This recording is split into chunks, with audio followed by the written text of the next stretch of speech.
are about to experience, Jackson Snyder presents. Direct from the AD and Yahshua, a Hebrew Nation radio original program. JSP is a variety show seeking out Jewish and Christian origins, religion, theology and history, and doing so in a fashion that is both educational and entertaining. Welcome to Jackson Snyder Presents.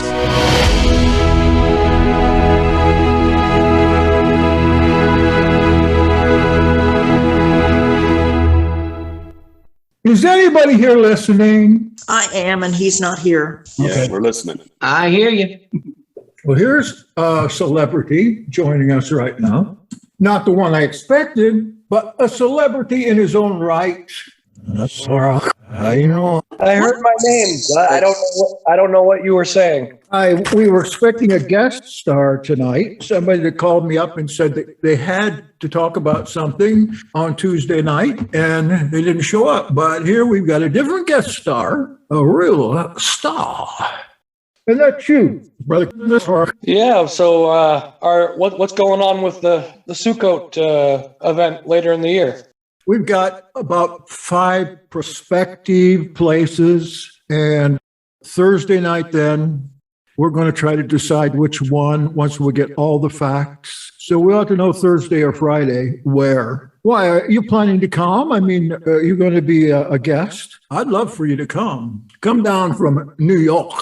Tonight we're going to talk a little about 70 AD and the end of the world. That's the name of a book, actually. This book right here. Oh, I can't get a good deal on that. Peter Ellis, great writer. See what happened to mine. It fell in the toilet, as you know.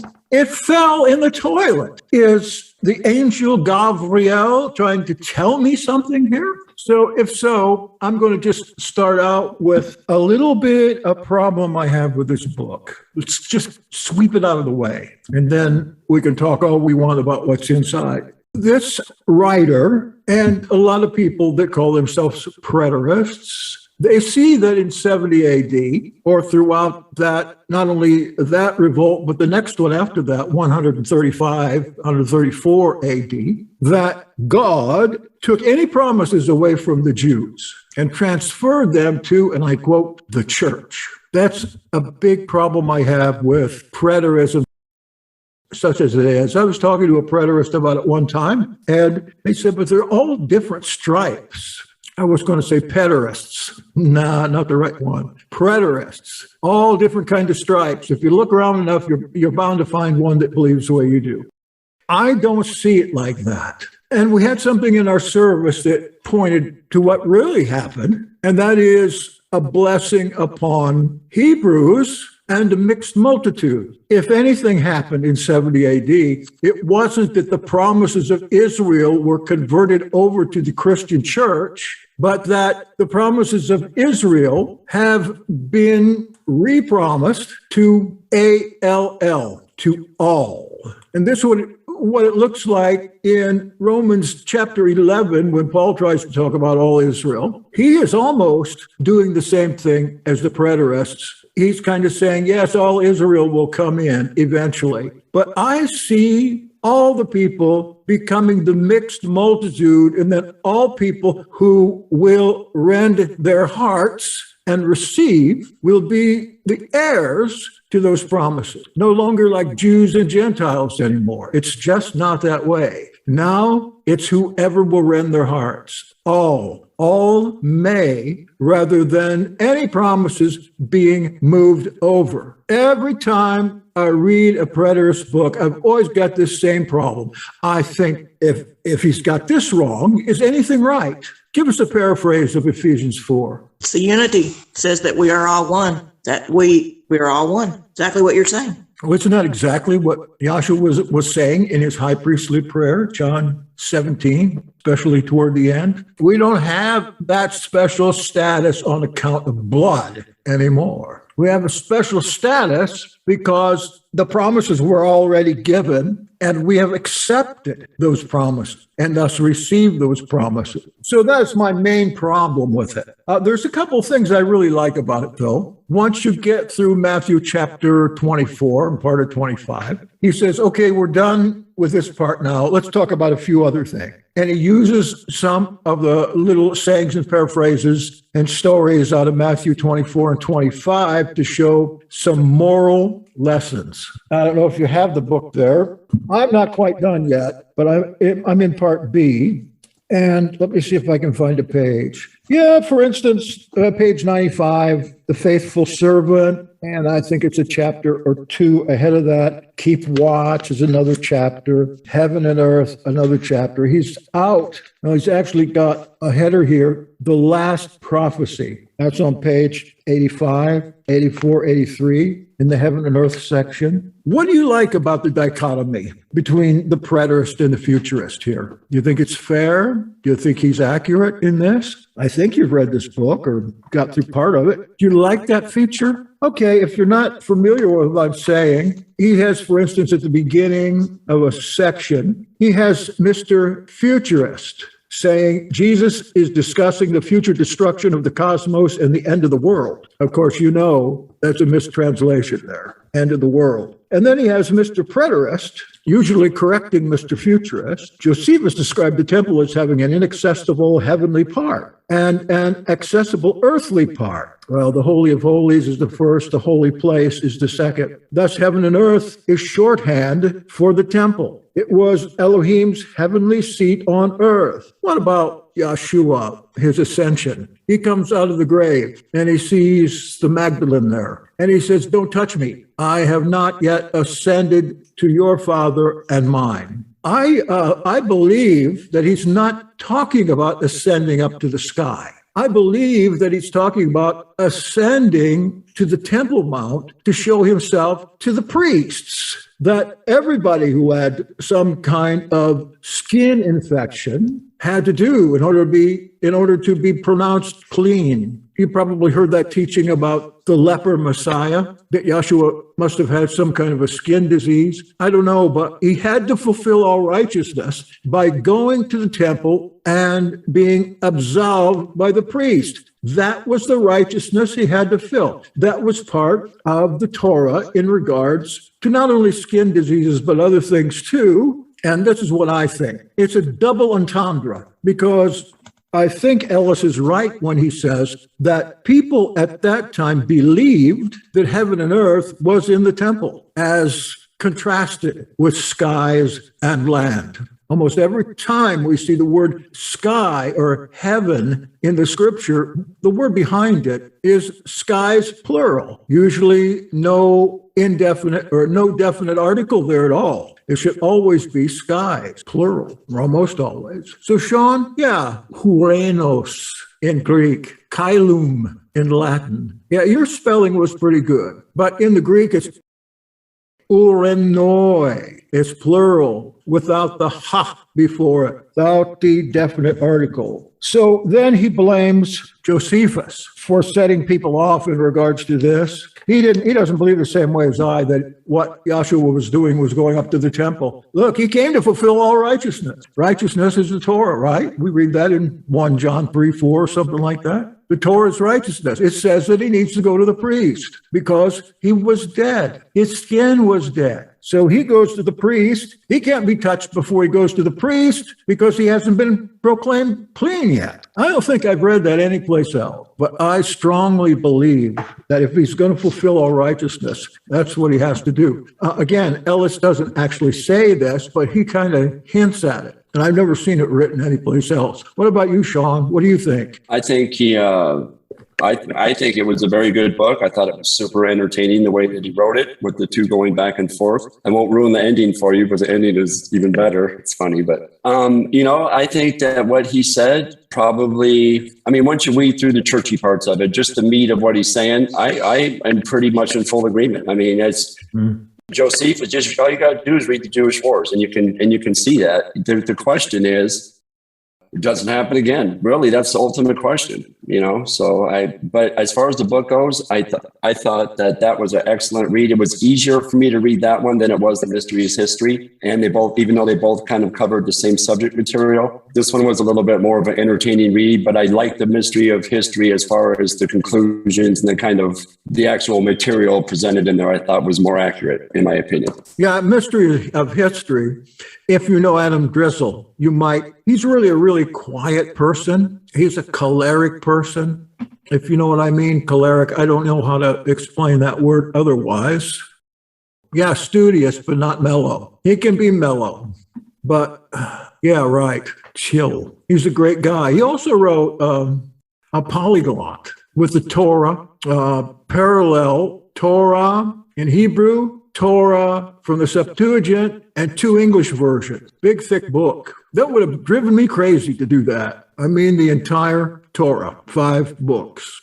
He put that all together, and I don't think he sold one. I think I could be the only one that bought one. It was just tedious to do that, especially to set up the document for that. He set the whole document up himself. The only thing he didn't do with this Torah compendium, polyglot here, polyglot means many tongues, okay? The only thing he didn't do is to actually do the publishing. He did all the setup, all the work on it. I don't even know if you can buy it anymore. If you study Torah, this is a great thing to have. Peshitta, I bet he did. But in my opinion, Peshitta, I have to see that again. But in my opinion, Peshitta for Old Testament is basically worthless. Yes, and I think that the Peshitta is far later than people are wont to think, because they think, oh, it's early, it's Aramaic. But isn't the main Peshitta translation a translation from the Greek to Aramaic? Yeah, that's what I thought. It's like people say, oh, I got something better. I got the Clementine homilies and recognitions in Aramaic. So it must really be early. But if you look at the fine print, it says that this is a translation from Latin. The Aramaic, a translation from Latin. Correct me if you want to, but that's what I remember. What else do you have to say? I think somebody had their hand up there. Craig Lane, maybe? Is he still here? I am. So if Yeshua had to ascend to a high priest to show his cleanliness, who would that priest have been? That priest. Well, I think that the high priest, of course, was Caiaphas, whom I am sure Yahshua knew quite well. And I think Caiaphas was kicked out of there right after this all happened. I think he lasted until about 35. But he was paid, right? He wasn't the actual legitimate priest. Well, he was appointed by Herod, and Herod was appointed by the emperor. So undoubtedly, Herod went and talked to the emperor about the high priesthood. But remember, Caiaphas was one of the 5 sons of Annas or Ananus, the youngest one, having killed James the Just. Ananus, first thing he did when he became high priest was have James stoned. And then he got kicked out too. He was the youngest of 5. Caiaphas was his son-in-law. If you remember, one of the traditions of Paul is that he came down to Jerusalem to marry Caiaphas' daughter or granddaughter, and the granddaughter was found in the Caiaphas tomb in an ossuary, her name being Mary. Is that why he didn't die after tearing his garment? Oh, that's right. He thought he did blasphemy. Yes. See, he would have gone. I asked that because you said that he was appointed, and according to the priestly rules, if you tear your garment, you're a goner.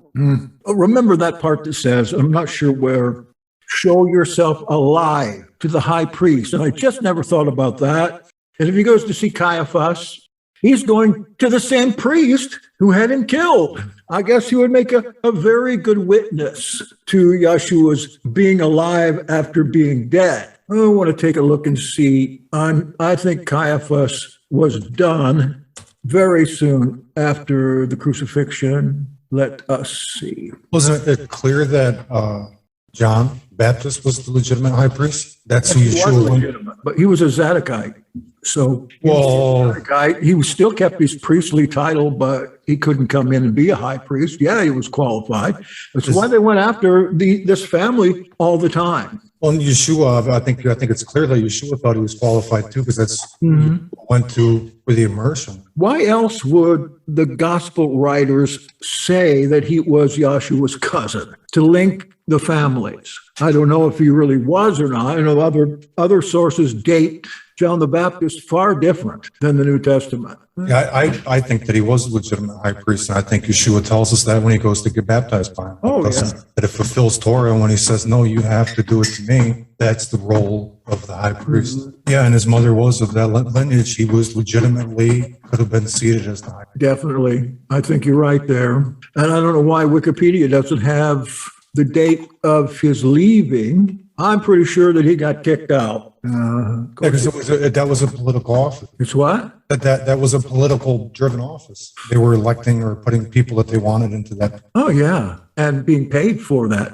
They had so many priestly changes during the first century. It's one after the other, after the other, after the other. And of course, Caiaphas was not a Zadokite priest. He was from he was from the family of Simon Boethus.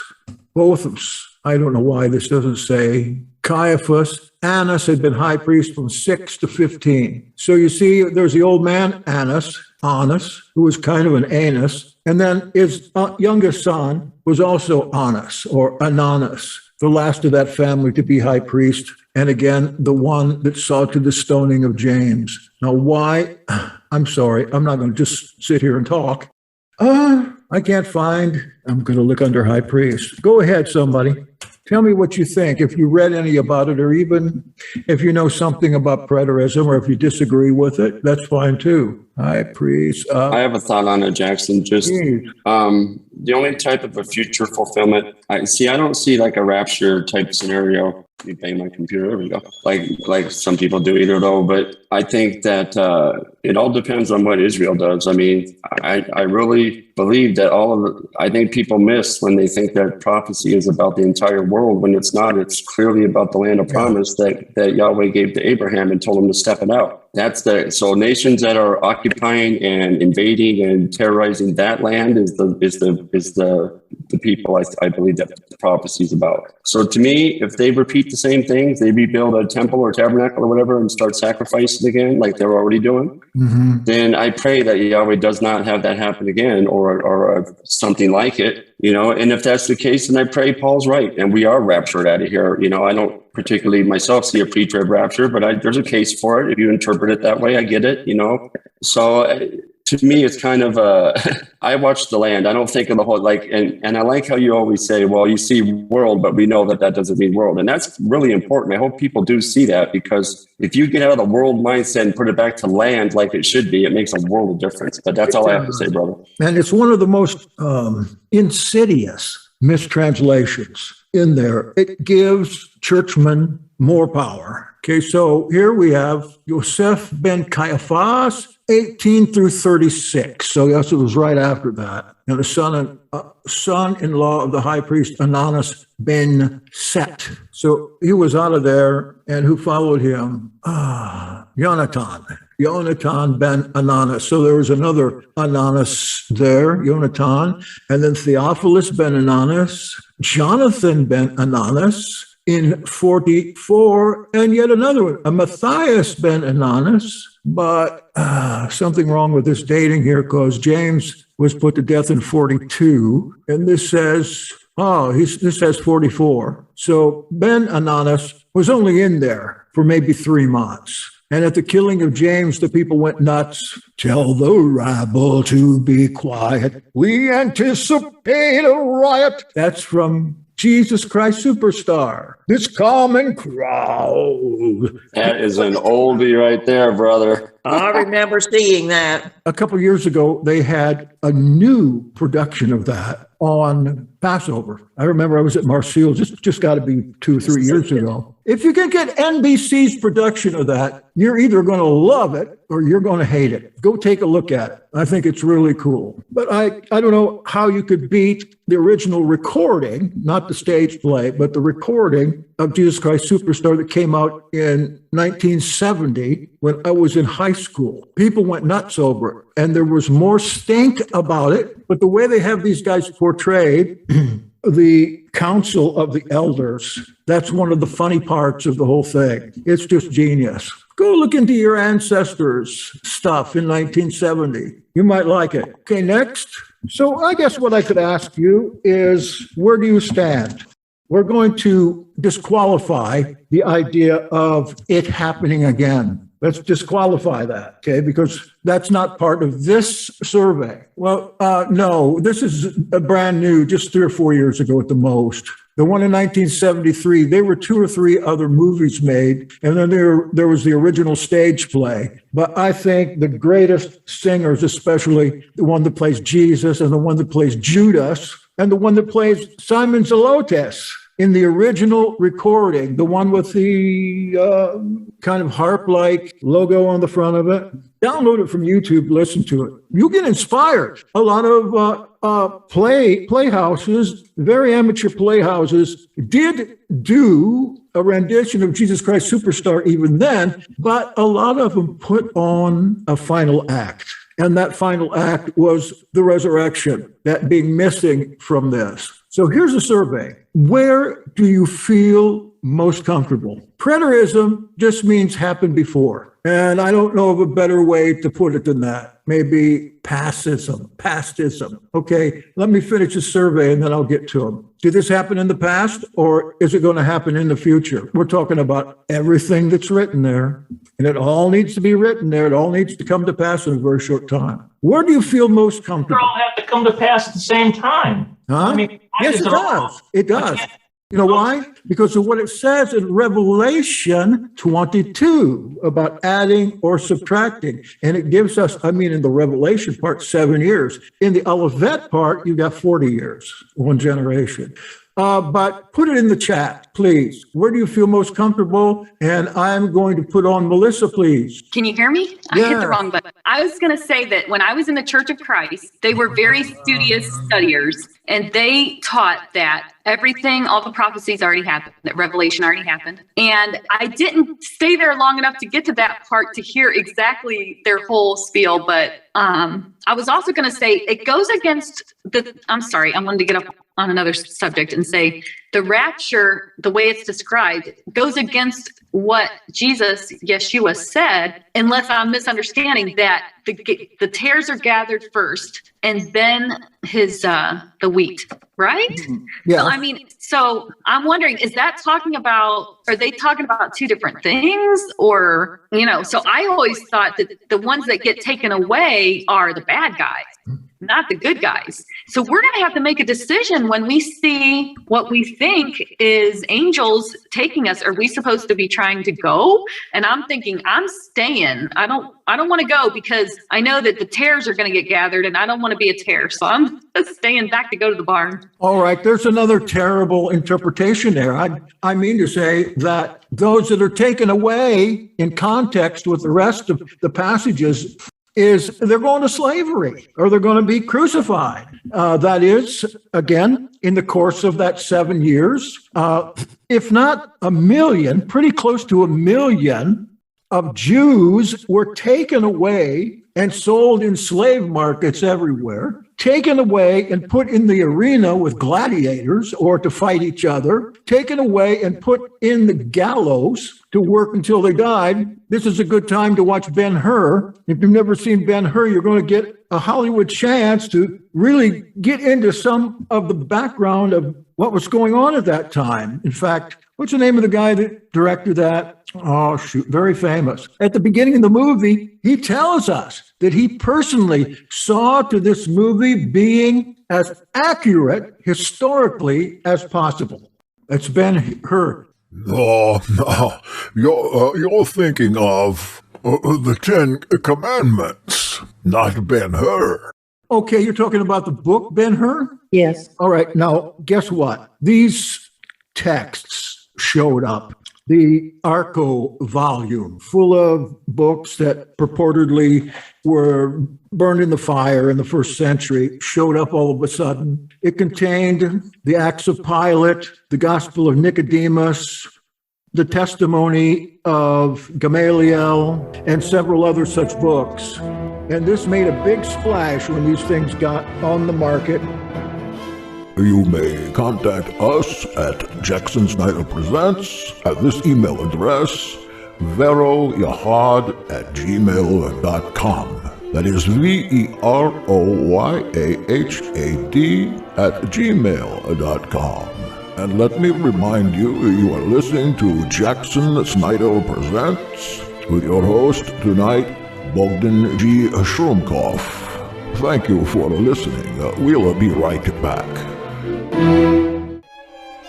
Jackson Snyder Present is back. Join us now for more of this interesting discussion.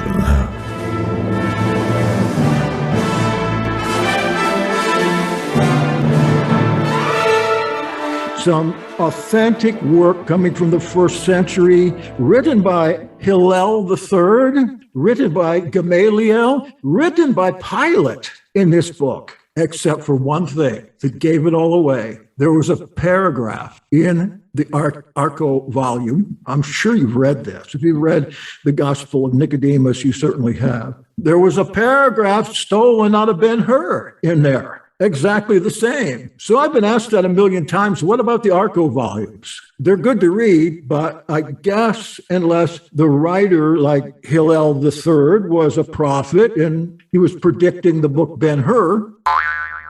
All right, let's look and see how it's going here. If you could watch Ben-Hur and you could watch Quo Vadis, the story of the disciples of Nero, that Peter Ustinov, man, what a movie. And that's I can't think of his name. You'll know it in a minute. I'm going to put it in here. Who directed Ben-Hur?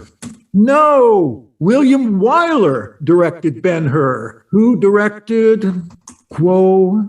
No, it must not be the director. I'm sorry. I'll have to look into that. But please, when you're alone or when you're with your spouse, look up Quo Vadis, Qvovadis.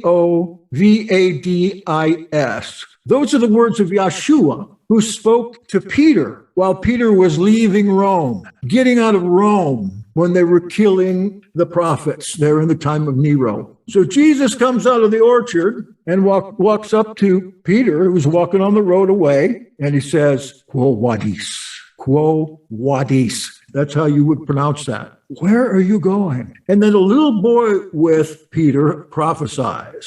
He says the words of Yahshua, the little boy. I don't know what his name is. It's touching. Man, it's touching. In the end of Ben-Hur, when that blood, sacred blood, is rolling in the water storm, in the rainstorm, and that blood is running down the streets of Rome into the leper colony. The blood of Jesus rolling in the rain to the leper colony. What do you think happened in the leper colony? If you don't know, get these movies, because you'll see history reproduced in a Hollywood way. It's excellent. All right, who's next? Vicki, did you have something to say? I thought your hand was up. I did, but we've kind of way past it now. I really wanted to respond to something that Sean had said. Okay. When he was talking about the third temple and things like that. And, for years and years, I've kind of felt that same way. But then, I don't know, I guess maybe a year ago, it just kind of occurred to me, the whole purpose of the tabernacle and the temples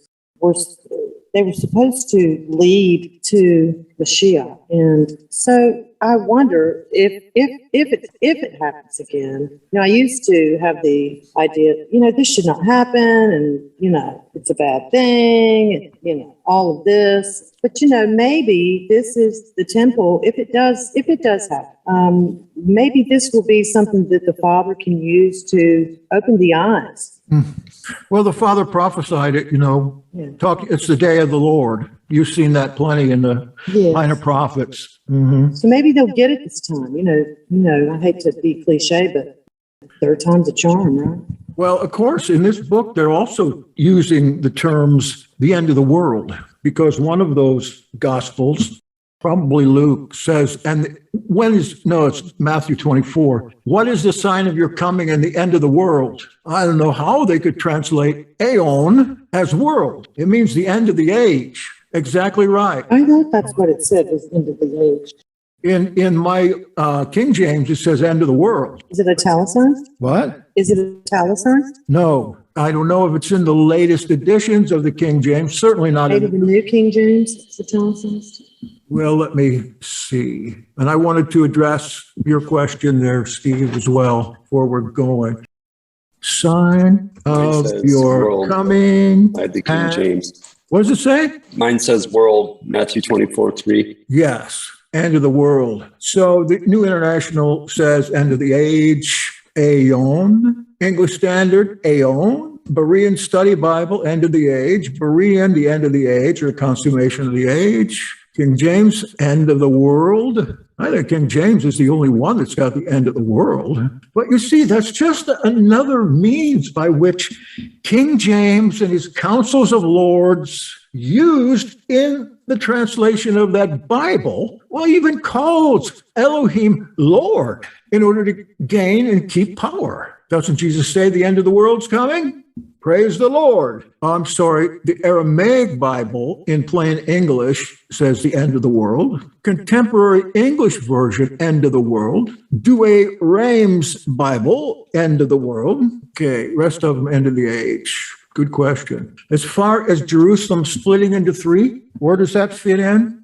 Here's where it fits in. There was an earthquake. The Idumeans came to Jerusalem. Jerusalem at this time was run by a man named John of Giscala. John of Giscala. He was a mischievous, bloody man. The second king, might we say, of Jerusalem was Eleazar. He was the son of one of the high priests, probably Ananus, and he was the head of the temple police, Eleazar. And the third was Simon Bar Giora. Now, John was from Galilee, Giscala, way up north in Galilee. Eleazar was from Jerusalem. He was high up. He's a police chief of Jerusalem. And the other one, I think he was from Gamla, Simon Bar Giora. And these guys, of course, had a falling out. And they split up Jerusalem into three sections. And the three sections, John was in the lower, Simon Giora was in the upper city, Eleazar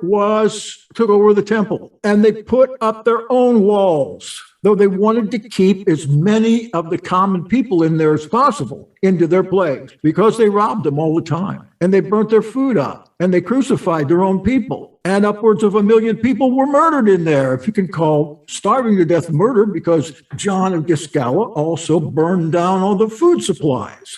These guys were horrible. So after such and such a time, besides them fighting themselves, them destroying the people, and them fighting the Romans best they could, these Idumeans come along and there's an earthquake. They couldn't get in to Jerusalem. They were invited to come. Idumeans from the south there in Arabia. And they had a big old army, and they were going to come up and help the zealots with John of Giscala, help him to take over the other two sections of Jerusalem. But somehow they didn't get in. And they had to stay outside the walls, and an earthquake and a terrible storm happened. And here are these soldiers too far away from home. Out there, they just get to Jerusalem. They can't get in, and this earthquake comes, and some of them go down in the hole, and some of them are hit by lightning, and the rest of them are miserable because they're stuck out there. All right. So the zealots snuck down and opened this huge gate. What was it? 80 feet high, and let them in. And they were madder than hell. And they couldn't get into the temple. So they came to the lower and upper city where their guy John was, and they killed everybody they could find. And then they went home.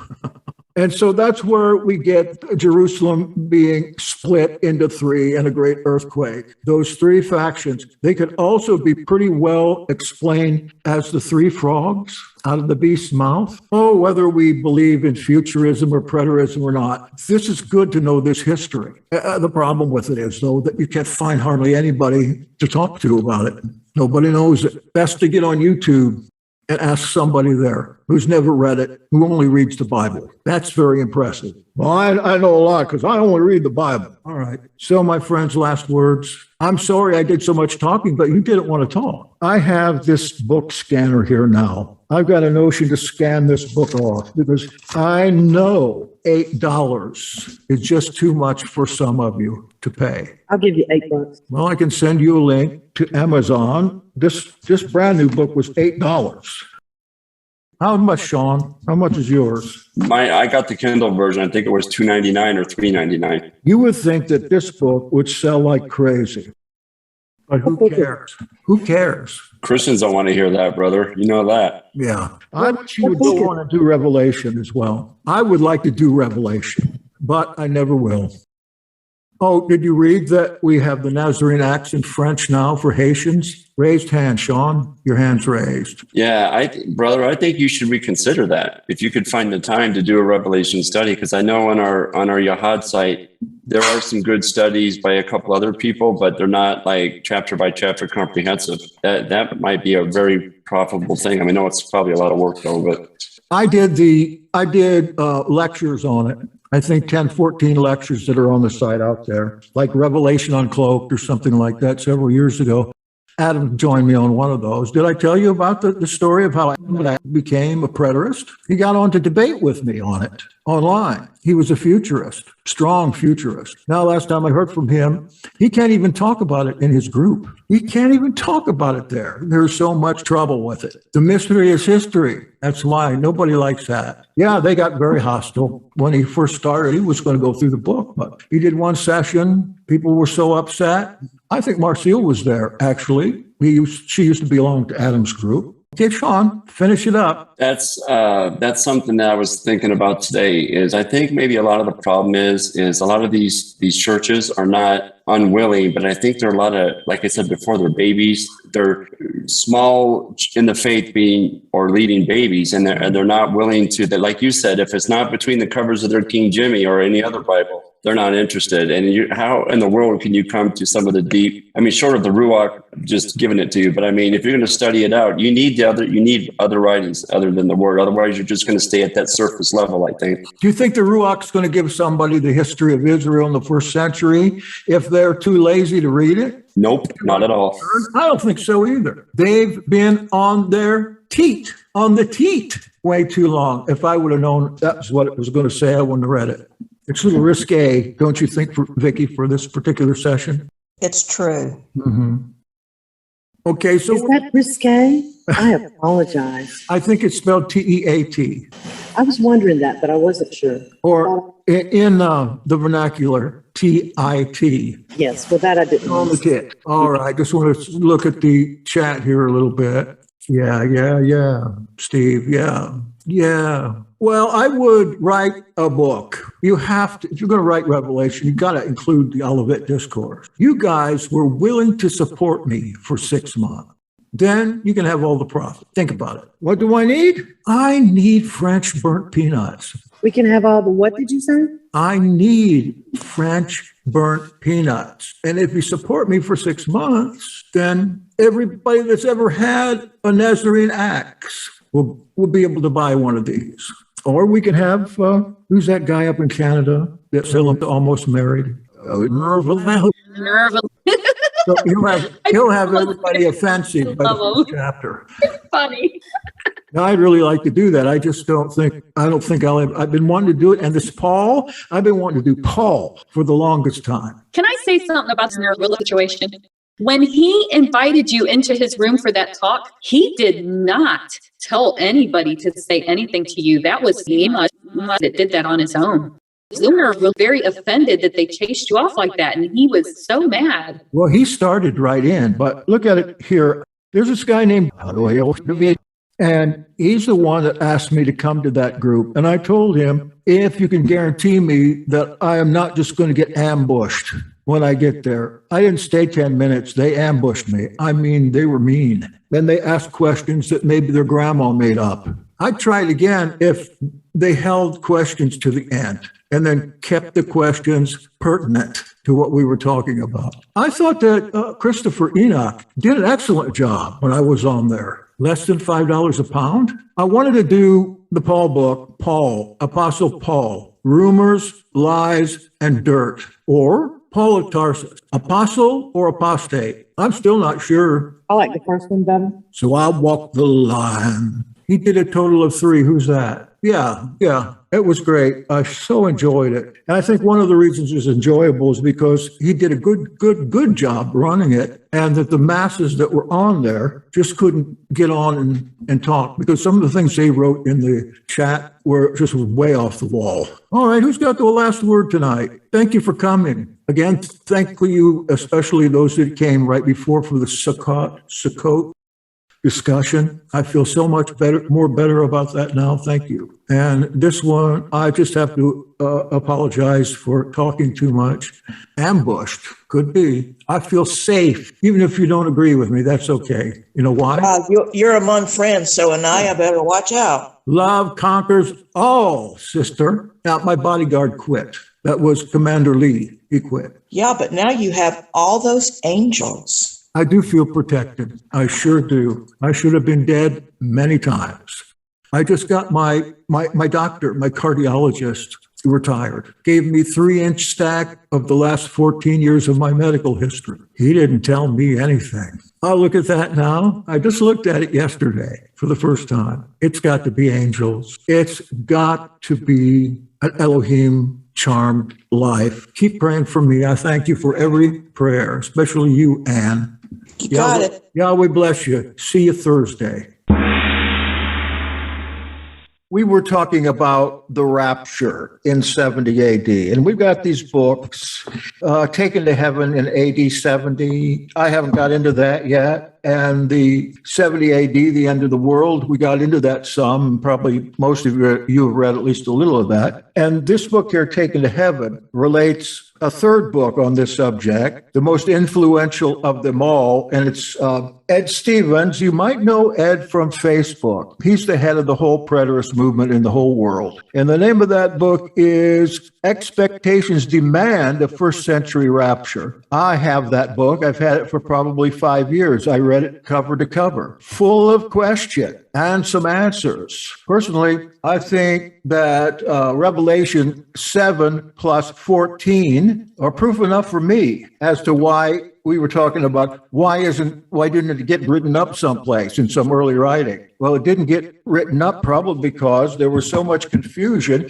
and there were so many Jews that got taken away to slavery, and there were so many that died then, and that in Revelation 7 it talks about not Gentiles, but the recreated Jews. 12 tribes of Israel go up. And then you wonder, we have got these stories about Peter being crucified upside down, Paul being beheaded, who else? Jude being killed by the sword, James by the sword, all this stuff. But there is nothing written down about that except hundreds of years later in some perhaps fictional accounts. So where are these guys? They all seem to disappear at the same time. They all seem to disappear from Jerusalem, actually. Maybe these accounts of their death, which are, by the way, if you haven't read them, they're fantastical. All kinds of miracles happen. All kinds of angels are around. All kinds of miracles are being done. I'm wondering if any of them really died in that. Maybe they were taken away. Maybe the entrance to a rapture is death. I hardly expect my body to be taken along in a rapture situation, although we could manifest bodies easy enough, because if you're a fourth dimensional being, as Carl Sagan said, you could show yourself any way you wanted. You could walk through walls, walk through doors, and you could turn a human being inside out if you wanted to. So that's what I'm thinking. I feel clear about it. Now, what we find in Revelation 14 is up on Mount Zion, the top of Mount Zion. Talks a little about this in 2 Peter 3 as well. They're all up there on Mount Zion, such as it is, kind of looking over the edge.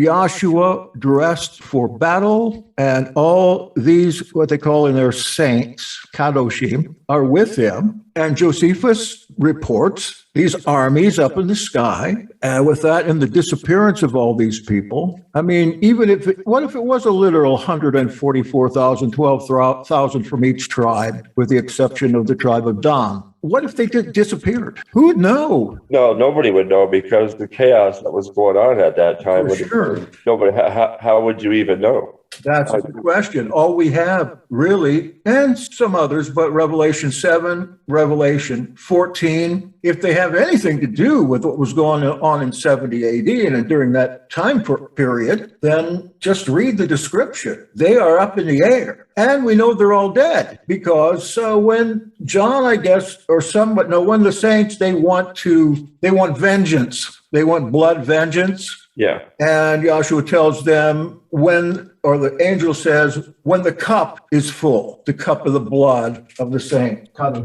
glad you agree with me on that. Oh, I mean, it's. See, I'm one of those guys that think that if something's proven kind of historically, or at least as proven as we can get. I mean, yes, it makes sense to me. Josephus testifies of all of it. He testifies of the armies in the sky. He's not the only one. There's two other ancient witnesses that I can't recall their names. I know you probably know them, but they write of the same thing, seeing the armies of heaven in the sky, Tacitus and Dio, those are the other two. Yes, yeah. So, I mean, so what? Do we believe such a thing? Well, it matches the scripture. The wars, I'm almost to the point where I use the term scriptures very loosely, because I feel like Josephus, the wars should almost be concluded in scripture. I definitely do. And I think that he was converted. Oh, I definitely think he was converted. I listened to a lecture. Actually, it might have been by you. One of ours. I'm not sure. I watched so many, but it was pretty much proven, at least logically, through the thought process they took it through. I was convinced. I was like, yeah, he most definitely probably was a believer. To our close friends in Messiah, Vero, Essene, Yahad, and our branches invite you to join us in our quest to share meaning with thinking believers all over the globe through the Internet. We believe that the Internet is a special tool of our Heavenly Father, and it may well be a temporary tool. We're doing the work of an evangelist through audios, videos, podcasts, literature, and personal contact to promote the most primitive roots of our common faith. It's not for everyone, but for those whom the Ruach seeks to join with the little flock of hopefulness through Moshiach, Torah, and verified apostolic manuscripts and roots. Yes, for a tiny flock, our Father has blessed us with a staggering number of inquiries into these roots, and we're doing our best to honor Father by fulfilling each one for the last 20 years. We understand that if we're going to keep on, we need more people dedicated to the way to complete our common ministry for the future. And we have been moved to invite you to step into the water with us and do the common work of an evangelist. There's much more to tell you about membership, but there is enough information to get you started recorded on our webpage at this link, joinyahad.org.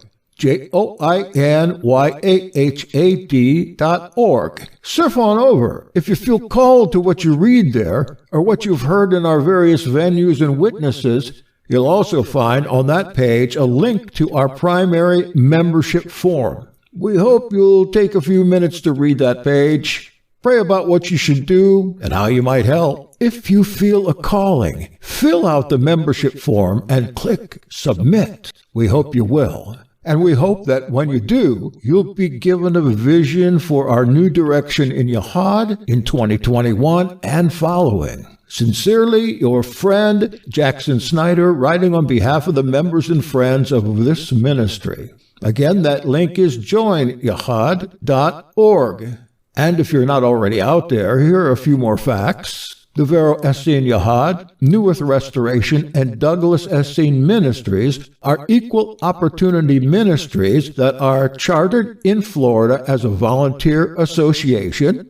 Equal opportunity for men and women of all ethnic and religious backgrounds. We're Messianic Essene, modeling our ministry on the primitive doctrine and practice of the community rule, the Didactics, and the 3 Testaments of the Bible. The Yahad is a legal and recognized ordaining organization in the apostolic succession and a valid cover agency for professional ministers. We were organized through the prophetic word and dedicated to the Nazarene, Essene, Israelite, non-rabbinical faith. The Yahad is theocratic and democratic, not a one-man show. Our polity or government is found primarily in the community rule, the Didactics, and the pastoral letters. We are Torah-centric, non-authoritarian, non-discriminating, and our motto is unity in diversity, not diversity in conflict. Seek the Sovereign One. Join our state in the United States of the Beloved Son, in whom we have redemption, forgiveness of sins, and power to do exploits. Amen. Amen. Oh yes, my friends. At this juncture, I must announce that we are out of time, but we'll continue this search for the perfect answer when we come back in the next segment, probably tomorrow night. So stay tuned. Appreciate you being on board.